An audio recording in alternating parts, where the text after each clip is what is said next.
Ethan and Hannah Miller were the kind of couple people loved to be around. They lived in Kelowna, British Columbia, a city surrounded by mountains, lakes, and trails that looked like they'd been painted by nature itself. Ethan was a paramedic, calm under pressure, known for always putting others first. He was the guy who'd stay behind after long shifts to comfort families at the hospital. Hannah, on the other hand, had a warmth that could make anyone open up. She ran a small online lifestyle blog, where she shared moments from her life, from cozy home recipes to updates about her pregnancy. At 27, she was 6 months pregnant, glowing in every sense of the word. Her followers adored her honesty. She talked about the cravings, the back pain, and the joy of feeling her baby kick for the first time. Together, she and Ethan represented what many people wanted: love, stability, and hope. Friends would often describe them as made for each other. They'd met 4 years earlier at a volunteer first aid course.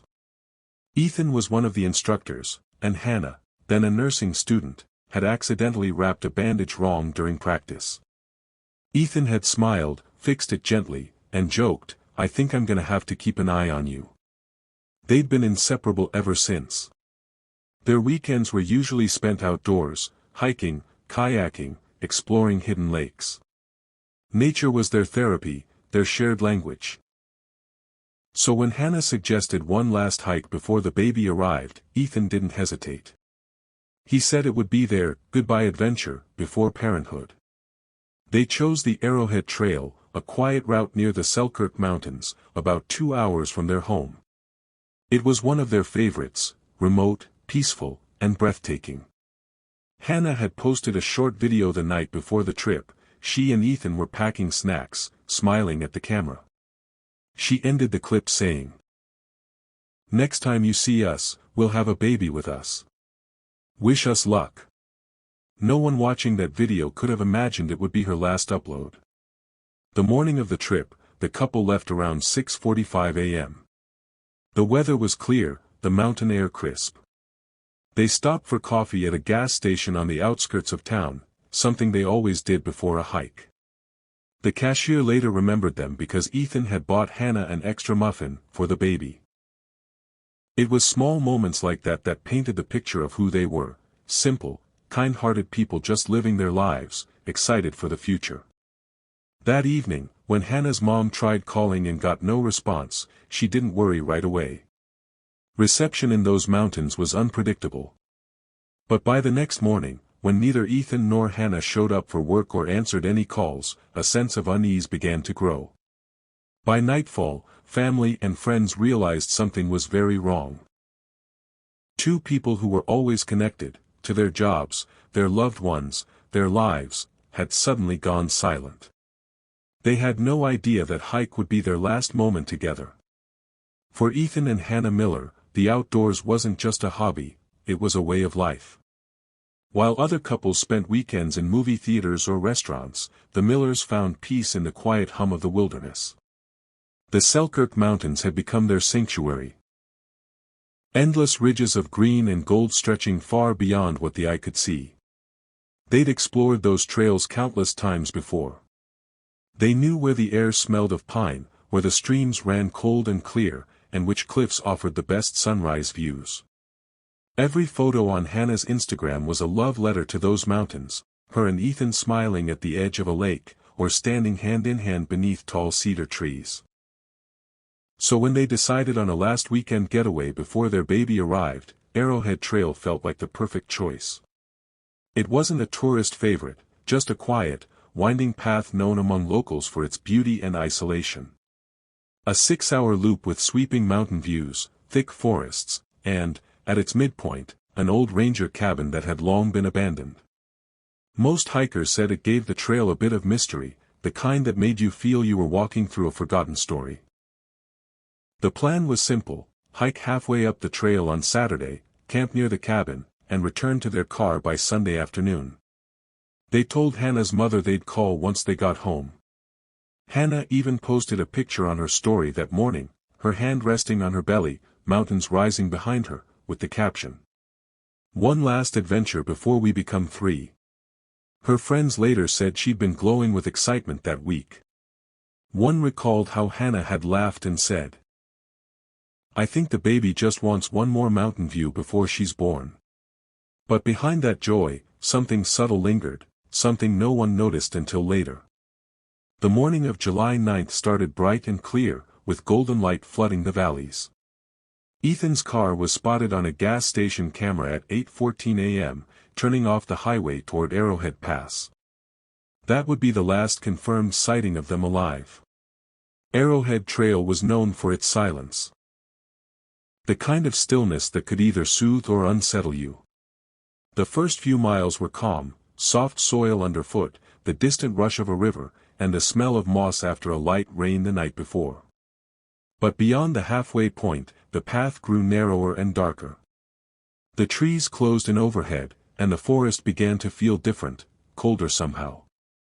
Even experienced hikers said that part of the trail changed its tone. The wind seemed to whisper through the branches like a voice you couldn't quite understand. Many locals joked that Arrowhead had its own mood.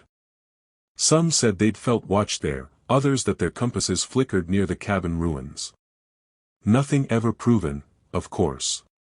Just stories passed around at the Pine Hollow Tavern whenever hikers gathered for beer after long treks. That evening, as the sun dipped low and shadows stretched across the forest floor, no one saw or heard from Ethan and Hannah again. Their tent was never found. Their gear, their phones, their belongings, all vanished with them. And maybe you've had a moment like that before, when you arrive somewhere and, without knowing why, your body tells you something's off. Have you ever gone somewhere and just felt something wasn't right? That's what makes this story so haunting. Because from that moment on, everything about Arrowhead Trail, its silence, its beauty, its isolation, would take on an entirely different meaning. Sunday evening came and went, but Ethan and Hannah Miller didn't. At first, no one panicked. It wasn't unusual for them to lose service in the mountains, and Hannah's mom assumed they'd probably decided to camp an extra night. But when Monday morning arrived and neither of them showed up for work, unease started to creep in. Ethan's supervisor called twice. Both times, the call went straight to voicemail. Hannah's phone did the same. By Monday night, her mother, Linda Taylor, drove to their Kelowna apartment. The lights were off, the bed untouched, their cat still had food in its bowl. On the kitchen counter sat Hannah's planner, the one where she'd written everything down in neat handwriting.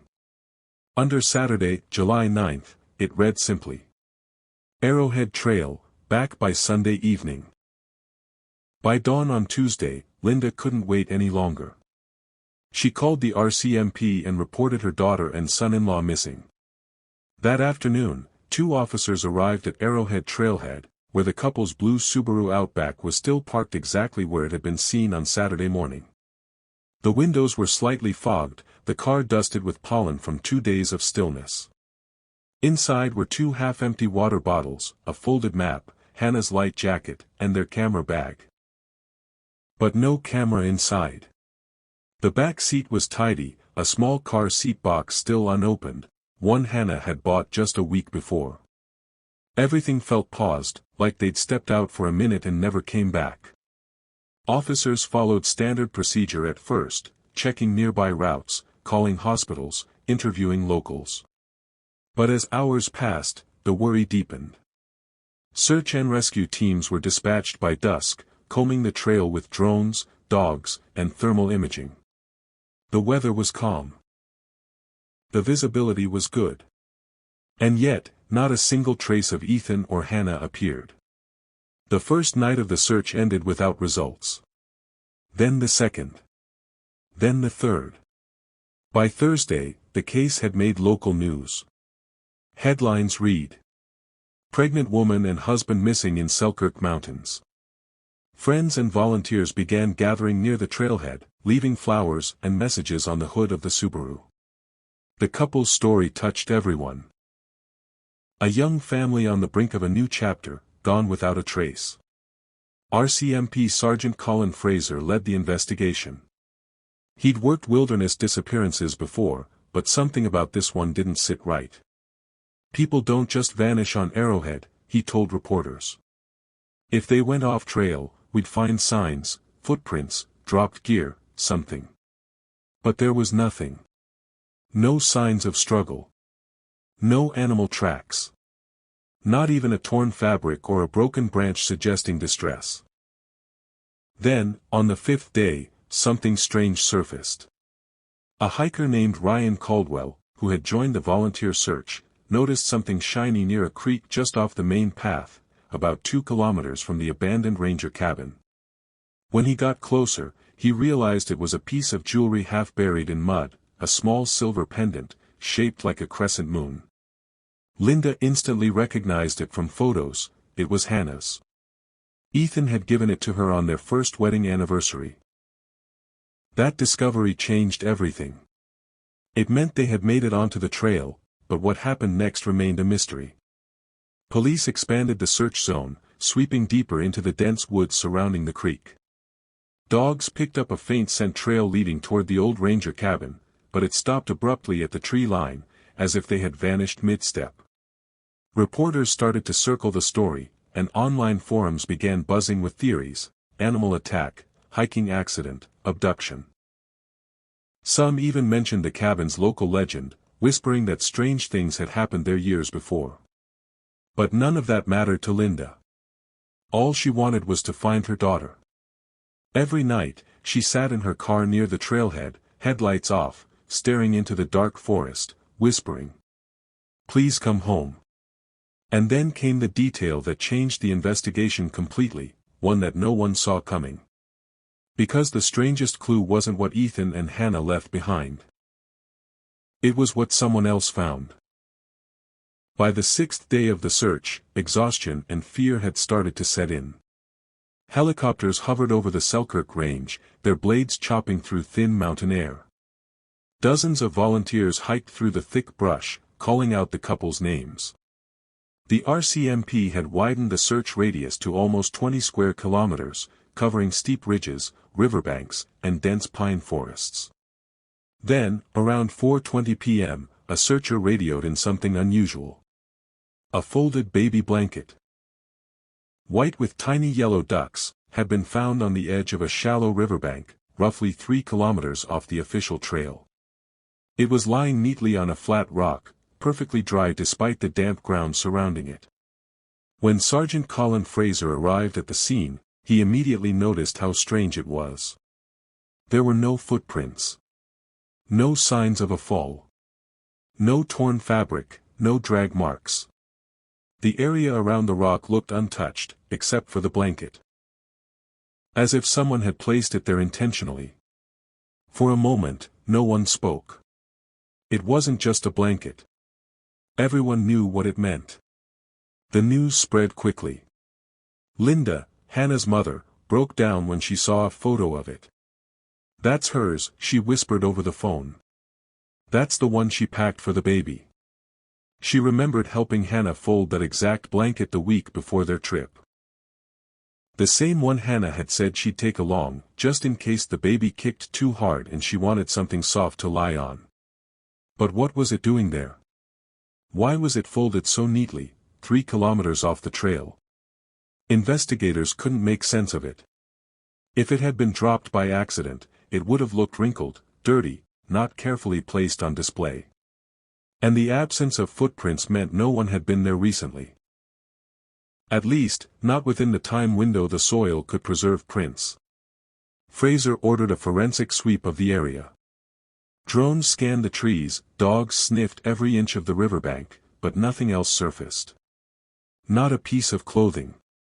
Not a single hair strand. Not even a clue to how the couple might have ended up so far off their intended route.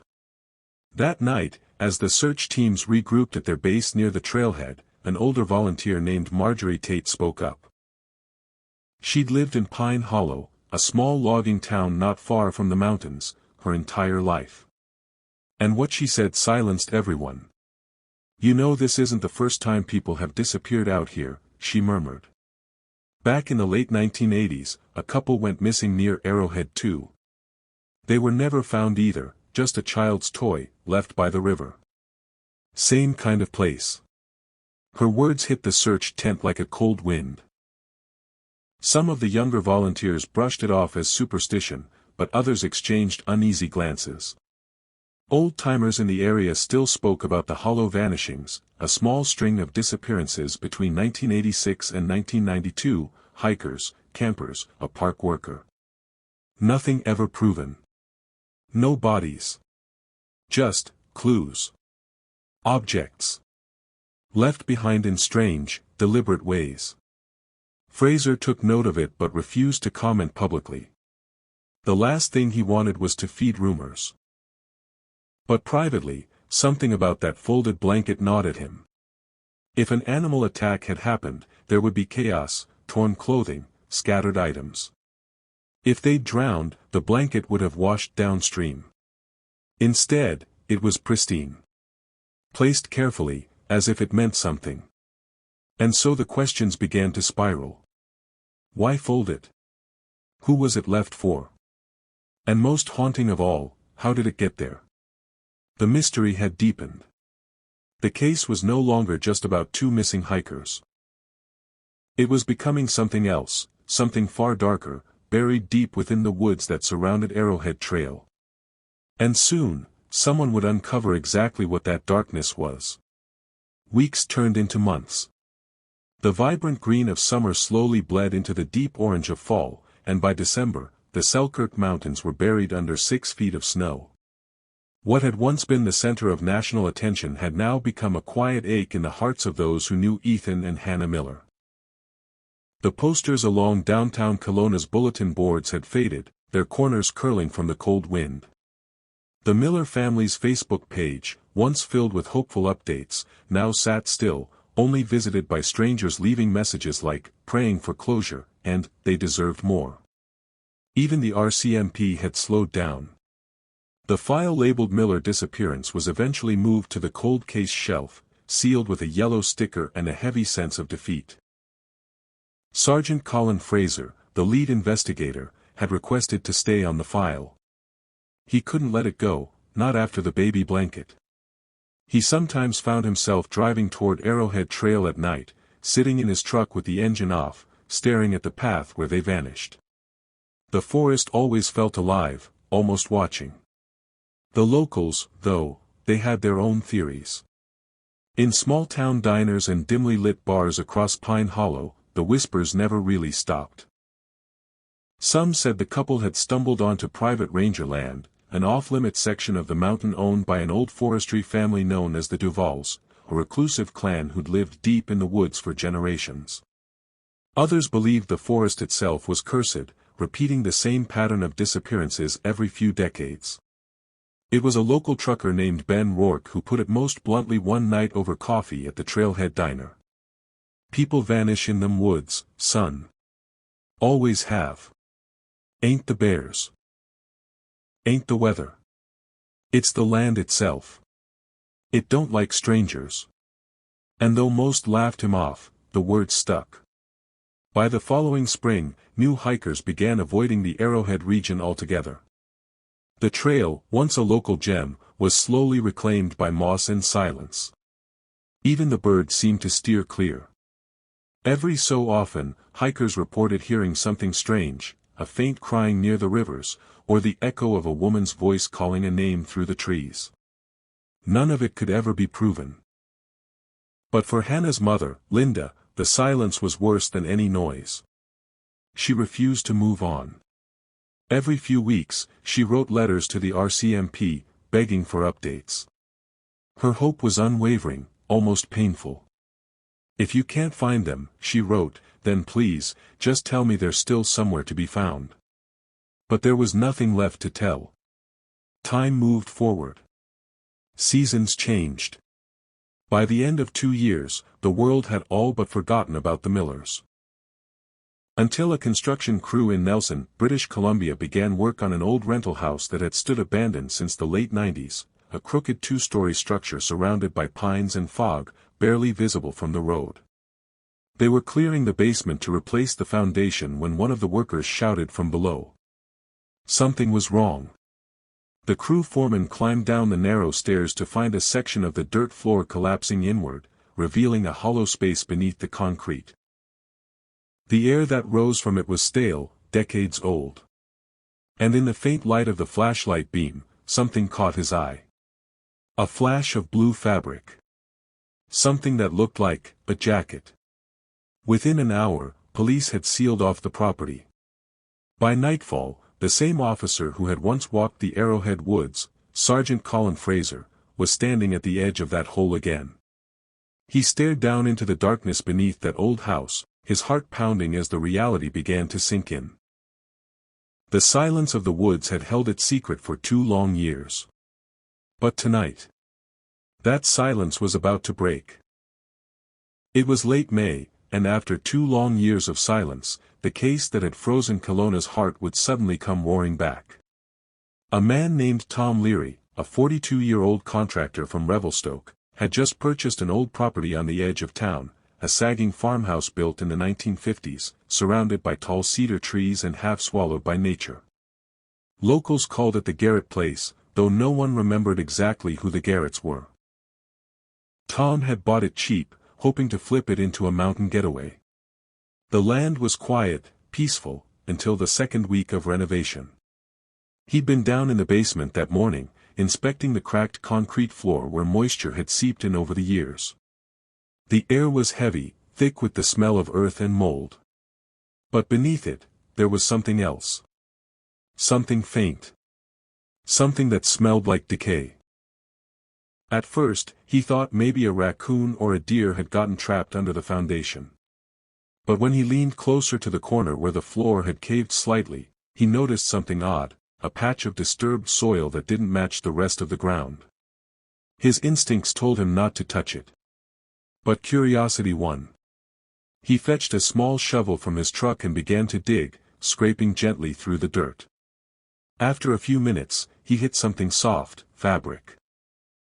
He brushed away more of the soil, revealing a bundle wrapped in plastic and tied together with frayed rope. His breath caught in his throat. The shape was unmistakable. There weren't just one, but two. 2 bundles. 2 sleeping bags, bound tight and placed side by side. Tom stumbled back, his hands shaking. He dropped the shovel, scrambled up the basement steps, and dialed 911 with trembling fingers. "This is Tom Leary, I'm doing work on an old house near Highway 23. You need to send someone. I think there are bodies under here." Within an hour, the area was surrounded by yellow tape. RCMP units, forensic trucks, and even a coroner's van lined the dirt road. Detective Colin Fraser arrived on site just as the team was uncovering the bundles. When the first sleeping bag was opened, the air went still. Inside were skeletal remains, wrapped neatly in layers of fabric and rope. The second bundle revealed a smaller figure, also adult. But what truly froze everyone in place was the sight inside her ribcage, tiny, fragile fetal bones, still nestled within. A young woman. Pregnant. And a man beside her. Even before the forensic team spoke, Colin Fraser already knew. It was them. The missing hikers, Ethan and Hannah Miller. The discovery hit national headlines within hours. Remains found beneath old farmhouse linked to missing Kelowna couple. Back in Kelowna, Hannah's mother, Linda, broke down when police arrived at her door. 2 years of searching, hoping, begging, and now, closure came in the cruelest form imaginable. At the police press conference that evening, Detective Fraser's voice trembled slightly as he faced the cameras. "We can confirm that 2 sets of remains were found beneath a property outside Revelstoke. Evidence strongly suggests they are those of Ethan and Hannah Miller. The circumstances of their deaths indicate foul play." But even as reporters pushed for more details, one question hung in the air: why there? The farmhouse was over 200 kilometers from where they disappeared. And nobody, not the property records, not the neighbors, could explain how their bodies ended up there. Forensic investigators noted something chilling. The sleeping bags weren't torn or hastily buried. They were placed, side by side, almost carefully. whoever did it hadn't been rushing. It looked like someone had wanted them to be found, eventually. By midnight, the old farmhouse had turned from a renovation site into a national crime scene. The local papers ran the story for weeks. People across Canada mourned the young couple they once saw smiling in photos, a man and his pregnant wife, frozen in time, taken by something darker than anyone could have imagined. And yet, even with the discovery of the bodies, the real mystery was only just beginning. Because tucked beneath one of the sleeping bags, buried deeper in the soil, the forensic team found something else, a torn photograph sealed in a Ziploc bag. It showed Ethan, smiling beside another man in front of a cabin, a man who, as far as anyone knew, wasn't supposed to exist. The following morning, word spread across British Columbia like wildfire: the missing Kelowna couple had been found. But not in the mountains where they vanished. Not anywhere near Arrowhead Trail. Their remains were uncovered beneath an old farmhouse, hundreds of miles away, in a quiet patch of forest outside Revelstoke. Detective Colin Fraser stood at the edge of the property as forensic teams worked through the early dawn. The soft hum of generators filled the silence, cutting through the mist that hung over the pines. A faint chill crept through the air, but no one seemed to notice. All eyes were on the two carefully wrapped sleeping bags that had been lifted from the ground. Inside, the coroner's team found what they had feared: Ethan and Hannah Miller, confirmed through dental records and personal effects found in their clothing. The identification was official by mid-morning. Their final moments were painted in fragments. The sleeping bags were zipped shut, bound tightly with rope, and placed side by side. As if whoever buried them wanted them to remain together, even in death. Hannah's remains showed clear signs of pregnancy. Within the fragile framework of her ribcage, tiny fetal bones were found, heartbreakingly preserved. It was evidence no one wanted to see, yet no one could ignore. By the time the media arrived, yellow tape fluttered like warning flags around the house. Neighbors stood behind police lines, whispering in disbelief. Some had lived there for decades but never once suspected anything dark beneath the soil. The news stations aired the images by evening: the farmhouse, the flashing lights, the RCMP officers carrying boxes of evidence. Across Canada, people watched in silence, trying to make sense of how a young couple on a hiking trip had ended up buried under someone's basement. "We can now confirm," Detective Fraser told reporters, "that this is officially being treated as a double homicide." He paused, his eyes scanning the crowd. "What's most disturbing is the location. The house is over 200 kilometers from where Ethan and Hannah were last seen. There's no logical reason for their remains to be here. That was the puzzle that shook everyone: how did they get here? No sign of their vehicle leaving the mountain area had ever been found. No witnesses had seen them after they checked out of the Mountain View Lodge. Investigators combed through the farmhouse records. The last registered owner had died decades ago. Since then, the property had bounced between absentee buyers and bank repossessions, often sitting empty for years. No connection to the Millers was immediately apparent. But the evidence suggested something deliberate. The burial was neat. The rope, the wrapping, the parallel placement, all carefully done. This wasn't the work of an animal, or an accident, or even a desperate cover-up. It felt methodical. And then came the detail that truly unsettled Fraser. Underneath the fabric of Ethan's sleeping bag, pressed into the soil, they found a photograph.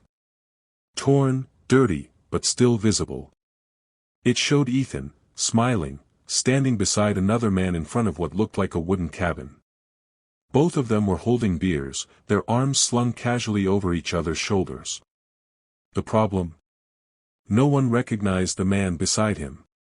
Not Hannah's parents. Not Ethan's co-workers. Not even his closest friends. And there was no record of that cabin anywhere near Kelowna. It was as if this picture had been left on purpose, a breadcrumb, a silent message from someone who wanted to be noticed. The discovery only deepened the mystery. What had really happened after they left for that hiking trip? The police began to reconstruct their final movements, piecing together witness statements and phone records. Ethan's last known call had been made from the Arrowhead Trail parking lot, a routine check-in with his brother. After that, nothing. No texts. No pings. No GPS trail. As though they'd stepped into the forest and simply vanished. But now that they had reappeared, buried far from where anyone thought to look, the questions grew darker. Who had taken them there? Why that specific house? And what did Ethan's smiling photograph have to do with it all? The answers weren't in the mountains anymore. They were buried beneath the old farmhouse, waiting to be unearthed one secret at a time. How did they end up under someone's house? Detective Fraser didn't know it yet, but the truth was about to drag him into a web that reached far deeper than a simple double homicide. Detective Colin Fraser had seen his share of strange cases, but this one, the Miller case, was starting to twist into something darker than anyone had expected.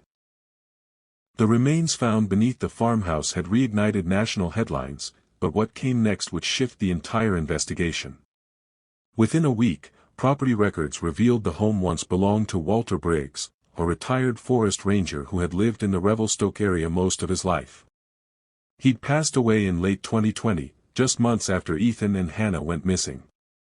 Briggs had worked over 3 decades with Parks Canada, assigned to the Selkirk Mountain region. The very same stretch of wilderness where the Millers had last been seen. Locals described him as strange, solitary, and stubborn. A man who spent more time talking to the trees than to people. He was known for warning hikers not to wander too far, muttering things like, "The woods remember who disrespects them." Most ignored him, chalking it up to the ramblings of an old man. But when Detective Fraser and his team began digging into his background, a darker pattern began to form. Briggs hadn't just been a ranger. He'd been obsessively protective of certain parts of the Arrowhead region, areas that, according to his old maps, didn't even exist on official park records. Locals recalled him driving out at night, flashlight in hand, patrolling trails no one used. He used to show up at campsites uninvited, one resident said. Said he was making sure people were being respectful. Sometimes he'd just stand there, watching, till they packed up and left. As investigators pulled his records, a chilling timeline emerged. Briggs had quietly moved from his ranger's cabin near Arrowhead Lake to that same Revelstoke farmhouse in mid-2019, just months before Ethan and Hannah disappeared. The house had sat untouched since his death. The new owner, Tom Leary, had bought it at auction without knowing anything about its past.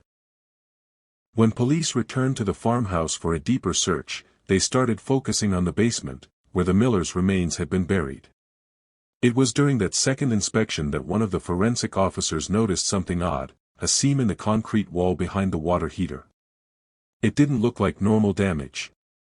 It looked like a doorway that had been sealed shut.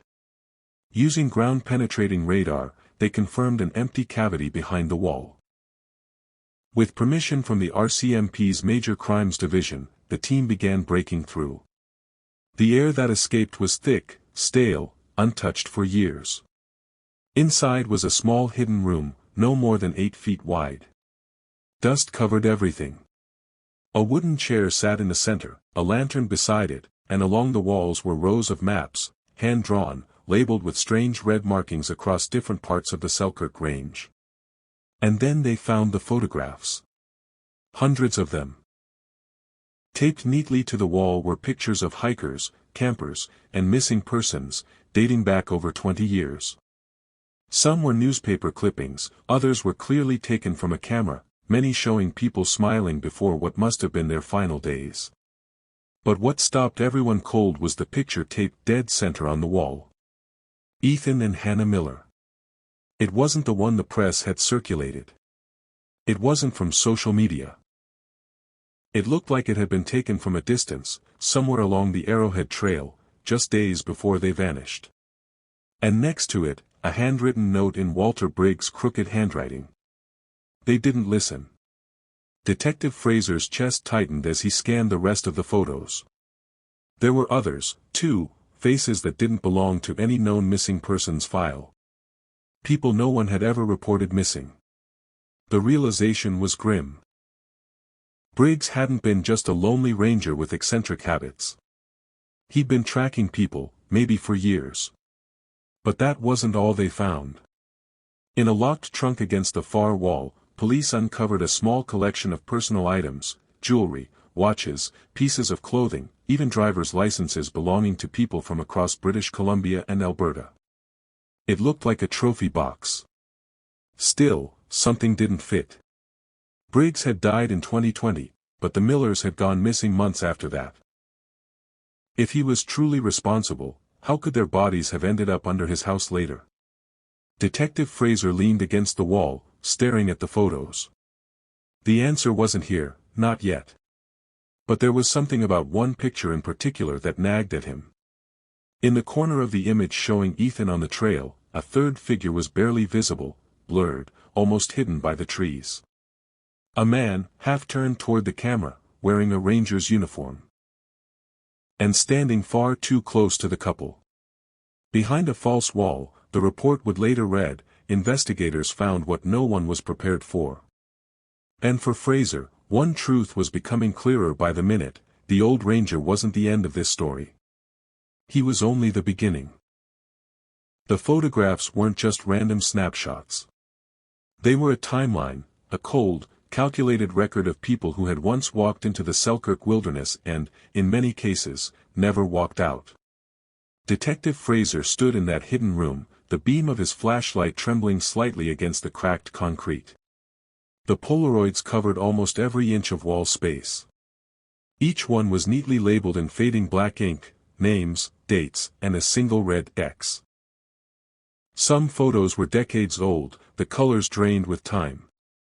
Others were newer, frighteningly recent. "My God," murmured one of the forensics officers. He catalogued them. The first photo dated back to 1999. A couple in their 20s, laughing beside a pine ridge. Red X. Then 2003, a solo backpacker standing on a rocky overlook. Red X. 2008, 2012, 2016, the pattern continued. Every few years, another face. Another hike. Another X. And then Detective Fraser's flashlight stopped. There, near the center of the display, were Ethan and Hannah Miller. It was an image no one had seen before: Hannah smiling, hand resting on her belly, Ethan looking at her with quiet admiration. They were standing on the Arrowhead Trail, the same path where they'd vanished. Beneath the picture, written in that same tight, deliberate handwriting. July 14, 2019. The exact day they left for their final hike. Fraser felt a chill crawl up his spine. Briggs had been watching them before they disappeared. This wasn't coincidence. This was obsession. He stepped back, scanning the rest of the wall. A pattern began to emerge. The red XS weren't random. The dates aligned eerily with past missing persons cases in the same region. Some of those cases had been written off as animal attacks, hypothermia, or simple accidents. But here, in this secret basement, was proof that something else had been happening all along. And then there was the strangest detail of all. Near the bottom corner of the wall, one Polaroid had no X. It was newer, the film still glossy, edges unstained. The photo showed a narrow dirt trail framed by trees and fog. No people. Just the trail. And on the back, a message written in block letters. Not done. Fraser's heartbeat quickened. Briggs had died in 2020. That photo had been developed after his death. So who took it? Was someone continuing his work? Or had someone else always been involved? The question sent a heavy silence through the room. For the first time, the investigators realized that Briggs might not have been a lone predator, but part of something larger, something older. A second officer called Fraser over to another section of the basement. They'd found a metal filing box under the table, inside were maps, travel permits, and several receipts from outdoor supply stores across British Columbia. One of the receipts was dated July 10, 2019, just 4 days before Ethan and Hannah disappeared, and signed not by Walter Briggs, but by someone else. A name no one recognized. Aaron Briggs. "Would you call this obsession?" Fraser whispered, staring at the Polaroids. "Or something darker?" The camera panned across the faces, hikers frozen in time, smiling into a lens that would outlive them all. And somewhere out there, in the shadow of the Selkirk Mountains, someone still had a camera. Detective Fraser sat across from Derek Shaw in the small, windowless interview room at the RCMP detachment in Revelstoke. Derek was wiry, restless, the kind of man who looked like he'd spent more time in the woods than in front of a mirror. His hands trembled slightly as he sipped water, eyes darting between the officers. "You used to work for Walter Briggs," Fraser began. "Yeah," Derek muttered.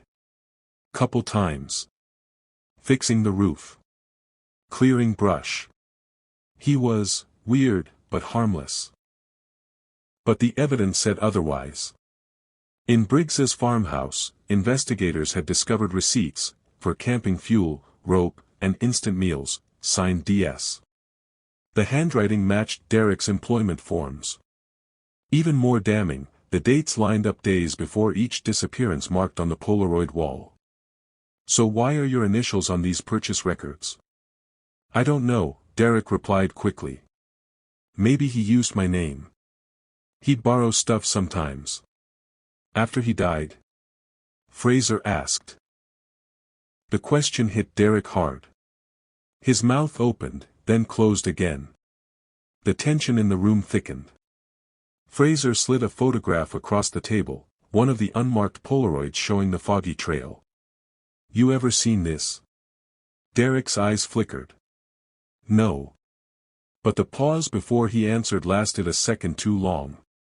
As detectives pressed further, Derek's story started to crumble. He claimed he'd stopped working for Briggs in early 2018. Yet police found a set of fingerprints on one of the newer film canisters, processed in 2019. They were his. Derek had been back. When officers executed a search warrant on Derek's small workshop on the outskirts of town, they found old hiking maps, a collection of rusted tools, and a locked trunk shoved beneath a workbench. Inside the trunk was a weatherproof camera case, its surface caked with dried mud. Inside the case, a Nikon DSLR, with several memory cards taped to the lid. Detectives exchanged a look. It was the same camera model Briggs had owned. They powered it on. The memory card contained hundreds of photos, dense forest, camp trails, broken paths, but then, as they scrolled further, the tone shifted. Photos of hikers. Close-ups. Taken from the tree-line. Hidden angles. Some looking directly into the lens without realizing it. And then, near the end, a familiar couple. Ethan and Hannah Miller. The timestamps were from the very weekend they disappeared. But these photos weren't like Briggs's Polaroids. They were sharper, newer, digital, and most importantly, the metadata showed they were taken from a different camera entirely. Meaning someone else, not Briggs, had been taking pictures that weekend. "He wasn't working alone," Fraser whispered. The last image stopped them cold. It showed a man, partially obscured by trees, standing at a distance from the couple. His face blurred, but his posture unmistakable. Tall, broad-shouldered, wearing a faded green Ranger jacket. The same jacket found in Walter Briggs's closet. Derek Shaw stared at the image when confronted. His reaction was immediate, pale, shaken, defensive. "That's not me," he insisted. "I swear, that's not me." "Then who is it?" Fraser demanded. Derek's answer came out barely audible. "He called himself Aaron. Said Walter wasn't done yet." Fraser leaned forward. "Aaron Briggs?" Derek nodded, voice trembling. "He said the woods still needed protecting." A chill settled over the room. Walter Briggs had been dead for 5 years, but his mission wasn't. Somewhere deep in the mountains, Aaron Briggs was still out there. And when police opened the final folder on the camera's card, they found something even more disturbing, a short, recent video clip. Recorded just 3 weeks earlier. The footage began with the view of a trail sign. Arrowhead Trail. The circle tightens, the killer lives on. And in that final clip, a new face was walking into frame. 2 days after Derek Shaw's interrogation, RCMP officers combed through every inch of his cabin again, this time with fresh eyes. The place was a mess of old tools, cigarette ash, and hunting magazines. But what caught Detective Fraser's attention was a wooden crate tucked beneath the floorboards of his bedroom. Inside the crate were 6 unmarked film canisters, each carefully wrapped in cloth. The labels were faintly smudged with dirt, but the make and batch numbers matched Walter Briggs's old Polaroid equipment. Forensics sent them for processing. What developed would change the entire direction of the case. The first few photos were harmless, wide shots of the forest, trail signs, the old farmhouse. But then came a series that froze the lab technician mid-scan. Ethan and Hannah. Alive. Tied to 2 wooden chairs in what looked like the basement of Walter's farmhouse. Hannah's face was streaked with tears, Ethan's eyes were swollen, his shirt torn. Behind them, a hanging lantern cast long, warped shadows across the wall, the same wall that would later be torn open to reveal the Polaroid collage. Fraser leaned over the light table, examining the next frame. This one showed Walter Briggs, standing in the background, his weathered face lit by the lantern glow. But to his right, slightly blurred, was another man holding the camera. His reflection appeared faintly in a cracked mirror behind the victims, Derek Shaw. Frame after frame documented the couple's final hours. Their expressions shifted from fear to exhaustion. The timestamps told a chilling story. July 14th, the day they vanished. July 15th, both alive but weak. July 16th, the last photo. The final image made the entire room fall silent. Walter and Derek stood side by side, smiling at the camera, 2 sleeping bags laid out neatly between them. The same sleeping bags that would be found 2 years later beneath the farmhouse floor. The photo's metadata confirmed it, July 16, 2019, 11:47 p.m. Fraser whispered, they buried them that night. But something didn't sit right. In every image, Derek looked uneasy, tense, even afraid. Walter, on the other hand, wore a calm, almost proud smile. Was Derek an accomplice, or another victim under Walter's control? Detectives revisited Derek's confession video. He'd admitted to helping with supplies, but insisted Walter had threatened him. He said Walter believed he was saving the woods from trespassers. But these photos, smiling beside the bodies, told a darker truth. Fraser studied Derek's face again, this time under the magnifier. His lips were tight, his eyes hollow. Not the expression of a man who enjoyed what he was part of, but of someone forced to play along, maybe out of fear. Then, one of the forensic analysts spoke up. Detective. There's something written on the back of this one. On the reverse of the final photo, scrawled in faded ink, were 6 words. It wasn't supposed to end here. Fraser frowned. Whose handwriting is that? The analyst shook her head. Doesn't match Walter or Derek. A third person. The timeline cracked open again. That same day, RCMP confirmed an eerie connection. Walter Briggs had a nephew, Aaron Briggs, who disappeared after Walter's death and was rumored to live off-grid near the Selkirk Range. His name had never appeared in any official document, but an old property deed listed him as a caretaker. Someone had picked up where Walter left off. And if the photos had been kept hidden all this time, it meant someone had returned to Derek's cabin recently to make sure they stayed that way. That night, as Fraser reviewed the case notes, one question echoed louder than the rest. Who do you think was really in control, Walter, or Derek? Because from the look of the photos, Derek Shaw might not have been the mastermind at all. He might have been the first to break the pact. And if that was true, Aaron Briggs wasn't just out there continuing the killings. He was finishing unfinished business. It was just after midnight when Derek Shaw finally cracked. For 9 hours, he'd sat in that cold, dimly lit interrogation room, eyes bloodshot, voice trembling, his hands cuffed to the metal table. He hadn't eaten, hadn't asked for a lawyer. He just stared at the wall until Detective Fraser slid the final photo across the table. The one where he and Walter were standing over the 2 sleeping bags. Derek's breath hitched. He stared at it for a long time before whispering, "He said the forest chose them." Fraser leaned forward. "What do you mean?" "Chose them?" Derek swallowed hard. Walter used to say the woods had a spirit. Something older than any of us. He said it didn't like when people came in making noise, leaving trash, cutting paths. He said he was its guardian. The detective didn't interrupt. He just let the silence grow until Derek started talking faster, as if afraid the words themselves might turn on him.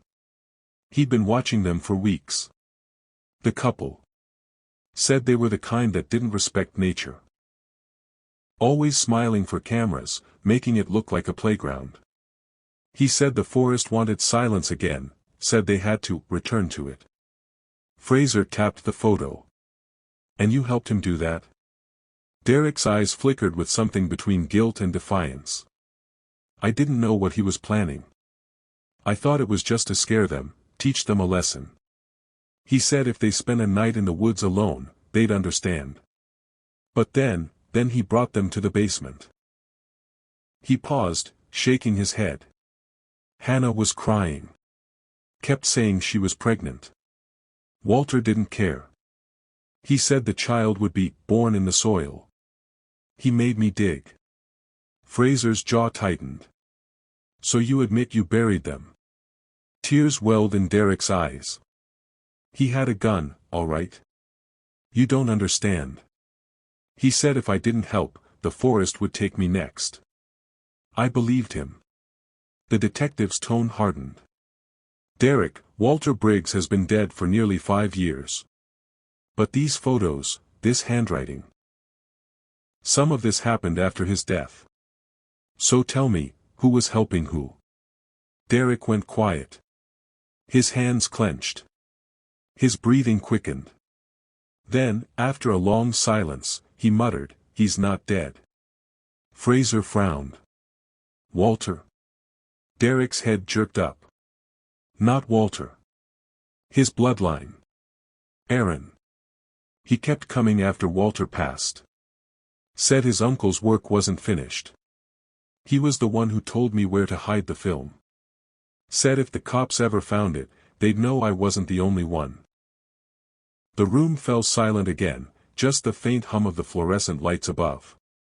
Derek looked directly into the camera in the corner of the room. "You think you found the monster," he said, voice trembling. "You haven't. He's still out there. He doesn't kill for revenge, he kills for balance." Detective Fraser exchanged a glance with her partner through the one-way mirror. This was no longer just a confession, it was a manifesto. But something about Derek's tone didn't add up. His words seemed rehearsed. His pauses too deliberate. When asked for specific details, where Hannah's bracelet was found, what order the photos were taken, Derek gave precise answers, ones that only the person holding the camera would have known. Forensic evidence later confirmed it. The photos weren't taken by Walter. The camera angle, the distance, the height, all matched Derek's profile, not Walter's. Derek wasn't a terrified accomplice. He was the one orchestrating it. The truth was far darker than his confession. Walter Briggs may have planted the seed with his twisted forest cult beliefs, but Derek Shaw had nurtured it, perfected it, and passed it on. By the time the detectives realized it, it was too late. Because while Derek sat behind bars, investigators discovered a fresh grave behind the farmhouse. One that hadn't been there when they first searched the property. And on top of the disturbed soil, half buried in pine needles, lay a new Polaroid photo. Dated only 3 weeks earlier. The image showed a figure standing in the woods, wearing Derek's old ranger jacket. The caption read, "Balance must be restored." The snow had already begun to fall again in Revelstoke when the case took another turn, one that chilled even the most seasoned investigators. Forensic teams revisited the farmhouse, combing every inch of the property for evidence that might explain how a new grave had appeared months after both Walter and Derek were presumed out of the picture. It was there, beneath the newly sealed concrete floor, that they made a grim realization. The cement wasn't old. It had been poured twice, once before Walter's death, and again 2 years after. Receipts from a local hardware store, tucked into Derek Shaw's truck glove compartment, confirmed it. Derek had purchased cement, rope, and floor sealant 6 months after Walter died. Surveillance footage later showed him alone at the counter, wearing a dark cap, buying tools and supplies identical to those found at the farmhouse. Derek had gone back. Twice. When investigators confronted him in prison, he didn't deny it. In fact, he looked almost relieved that they'd figured it out. "Yeah," he said quietly. "I went back." Detective Fraser leaned forward. "Why? What were you trying to hide?" Derek's expression softened into something almost human, the kind of weary sadness that sits behind years of guilt. "To keep it buried," he said. "To make sure no one ever dug it up. Because I knew what we did, and I knew nobody would believe it wasn't all me." Fraser frowned. "But you could have confessed. You could have told the truth." Derek shook his head slowly. "And say what?" "That an old ranger made me believe the woods were alive. That we killed to keep nature pure. That a ghost told me to finish what he started."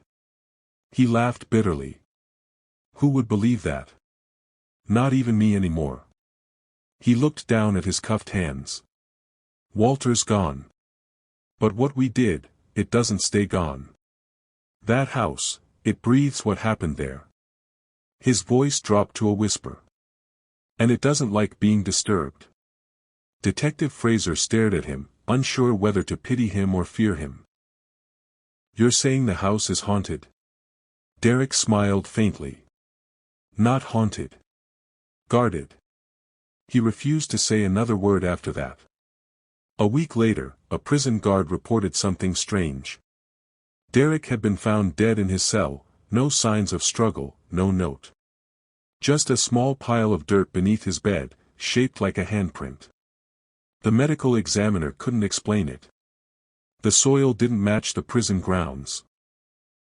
In fact, it matched the same mineral composition as the land beneath Walter Briggs's farmhouse.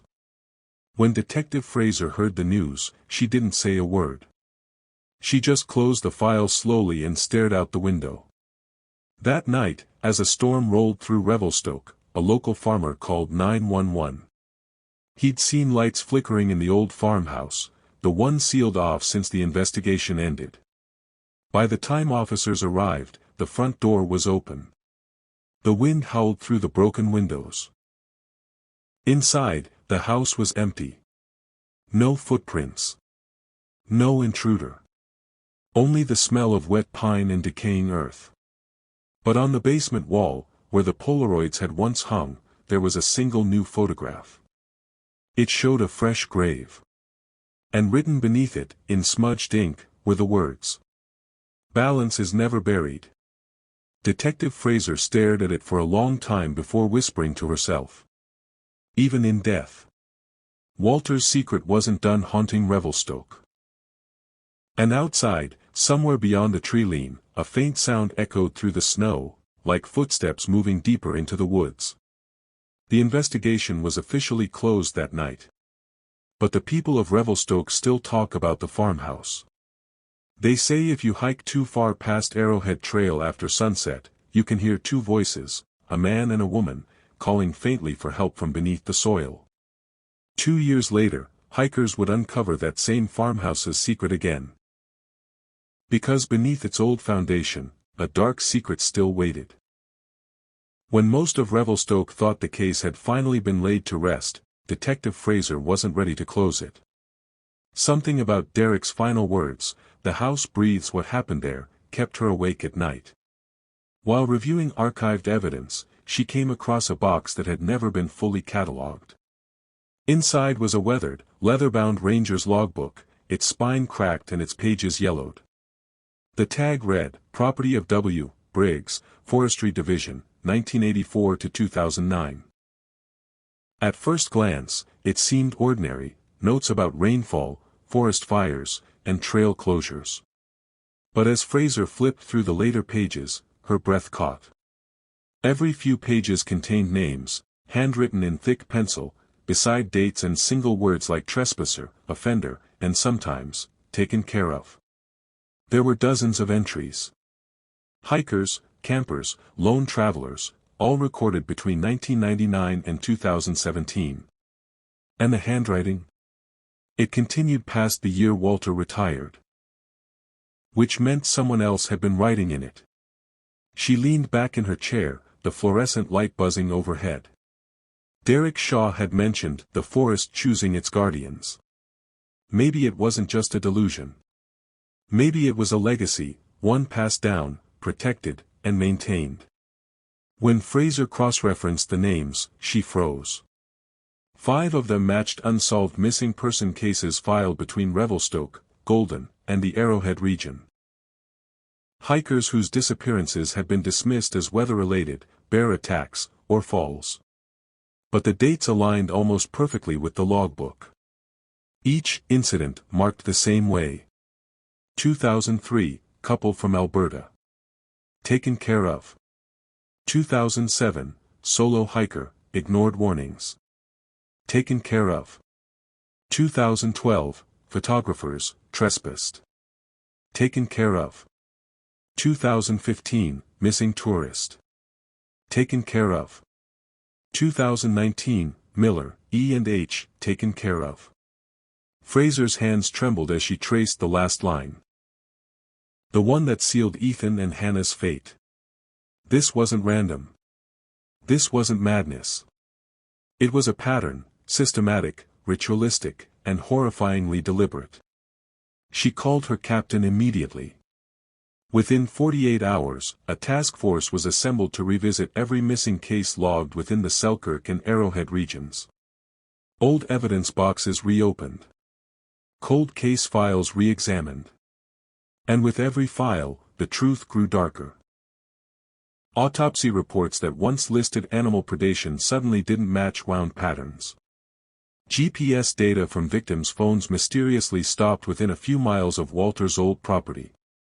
One ranger's resignation letter even warned, "There are places out here the maps shouldn't reach." Fraser realized what had been happening all along. For over 2 decades, Walter Briggs hadn't been just protecting the forest. He'd been cleansing it. Punishing those who, in his warped view, disrespected the wilderness. And Derek? He hadn't just been a follower. He'd been an apprentice. The most disturbing part came when investigators found a note clipped to the final log entry, written in Derek's handwriting. Walter said the forest knows who belongs and who doesn't. He said it remembers every trespass. And one day, it'll call again. Detective Fraser read that line over and over. It felt less like a confession. And more like a prophecy. Local media exploded when the findings went public. News outlets dubbed it, the Arrowhead Murders, and overnight, the quiet mountain town of Revelstoke became a symbol of horror hidden in plain sight. Families of the long missing came forward with tears, demanding to know whether their loved ones were buried beneath that same cursed ground. But the truth was, not all the graves had been found. Satellite imagery revealed several disturbed soil patches deep in ranger-restricted zones, areas still inaccessible due to landslides and dense forestry. Detective Fraser stood by the old farmhouse one last time that winter, watching as the land swallowed the first snow. Beneath her boots, the ground felt hollow, like something beneath was waiting to be uncovered. She whispered softly. How many more are out there, never found? And in the stillness of the cold evening, she could almost swear the forest whispered back. A soft, rustling echo. Like leaves brushing against an old leather notebook. 2 winters later, the snow over Revelstoke fell heavier than usual, thick, silent, and endless.